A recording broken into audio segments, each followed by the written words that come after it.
السلام علیکم ورحمت الله وبرکاتو. خدای دې وکړي دوستانو چې جوړ او روغ اوسئ. د خپلواکۍ سلمه کلیزه مو هم مبارک شه ټولو هیوادوالو ته. خدای دې وکړي چې د سوکالۍ او د ارامۍ کال وګرځي.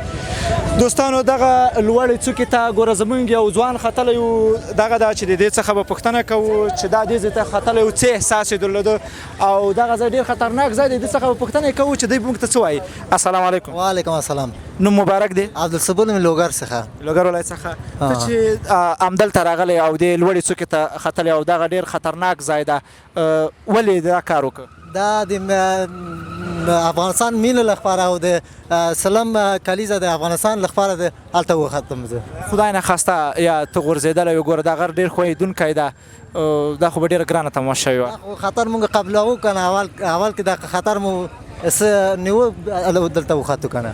دوستانو دغه صبور جان ګورئ چې دغه د لوړ دغه غره لوړې څوکې ته ختلی. ګوره چې هلته یې بیرغ ولګوو او د هغه څخه وروسته بیرته راکوسو چې دغه یو بل بیرغ هم لګولی ده په هغه اندازه کې او د خپل خطر ومنه او د هیواد د خپلواکۍ له خاطره چې دوی وغوښتل چې هغه ځای ته وخیږي او خپل بیرغ هلته ولګوي او بیرته بل بیرغ یې د ځان سره راکوس کړی. دغه دوستانو تاسو یې ګورئ چې ډېر یو لوړ همت یې درلوده چې هغه ځای ته وخته او بیرته دی راکوسو په خاطر د دې د خپلواکۍ له خاطره.